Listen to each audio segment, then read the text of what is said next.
Hi everyone, this is Annabella from foxyphotographers.com, and today you are going to learn how to take this relatively ordinary photo and turn it into something spectacular using Photoshop, all within the next 7 minutes. Now for today's challenge, I'm going to be using Adobe's Camera Raw inside of Photoshop, starting from scratch with a raw file. If you don't have a RAW file to work with, don't worry, because you can still use Adobe's Camera Raw to edit your JPEGs or TIFFs by simply right-clicking on a chosen image inside of Adobe Bridge and selecting Open in Camera Raw. There are so many features and tools in Camera Raw that it can sometimes be hard to know exactly what to use, especially if you're not familiar with the interface. So instead of giving you my long-winded raw workflow formula, which could take up to half an hour, I've decided to pick out the best bits and show you a couple of tools that I use to transform this image into something worthy of attention. We're going to focus on 3 specific features in this video: the graduated filter tool, the lens correction panel, and the vibrance and saturation sliders. So let's go ahead and get started. Now, because this image has very little color to begin with, the first adjustment that I'm going to be making is to add a couple of colored graduated filters, one for the sky and one for the foreground, to not only draw focus to the sunrise, but also to impart color that's lacking from the image. So you'll find the graduated filter adjustment located in the Tools menu up in the top left hand corner, or as a shortcut you can press G on your keyboard in order to select it. Now once you've selected it, you'll notice that you have an entirely new panel and a set of adjustments on the right hand side of your workspace.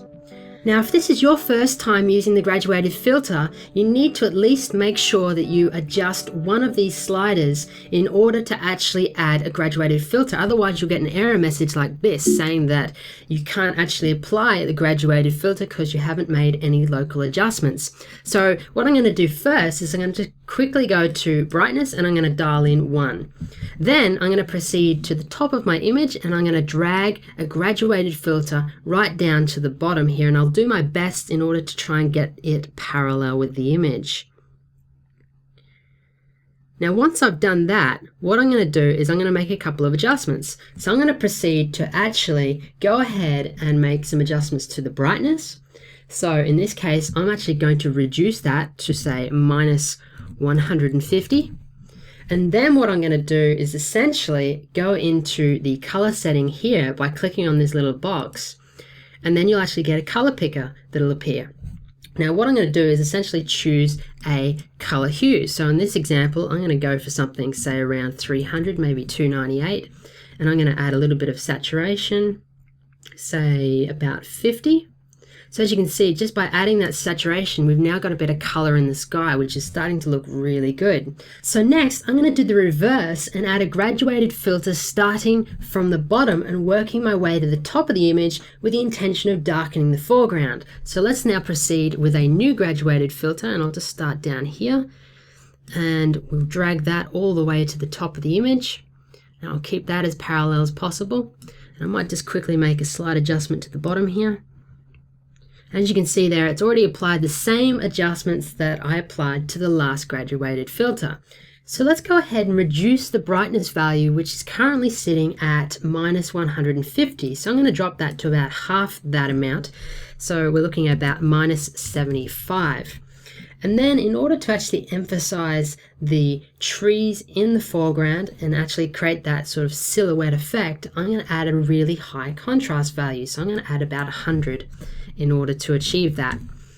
The second key adjustment I'm going to apply is a lens correction. Now this is not only for actually correcting imperfections in my lens, but it's also for emphasizing lens vignetting to draw more focus to the center of the image. You'll find lens corrections located in the panel icons about 6th in from the left. And the first thing you'll notice when you actually bring up this particular panel is that you have 2 tabs. You have the profile tab and you have the manual tab. Now the profile tab is something that I'm going to enable first, and that's going to enable a particular profile specific to my camera model and my camera lens. Then I'm going to quickly jump over to the manual tab, where if you scroll to the bottom you'll find lens vignetting.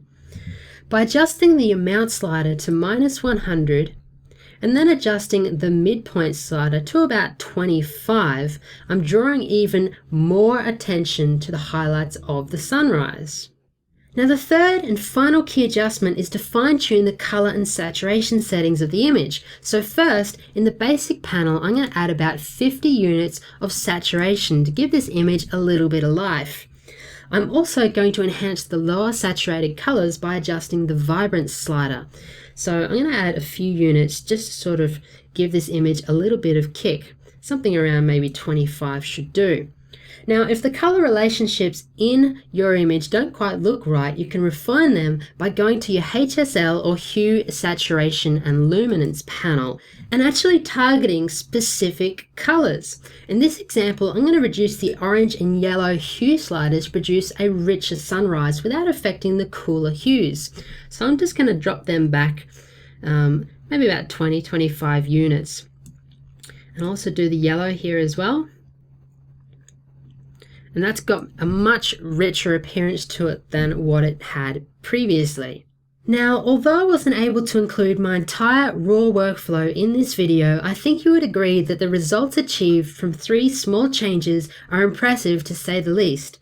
But having said that, it's important to remember that the changes made in Camera Raw are non-destructive and are permanent, which means you can return and re-edit your images at any time.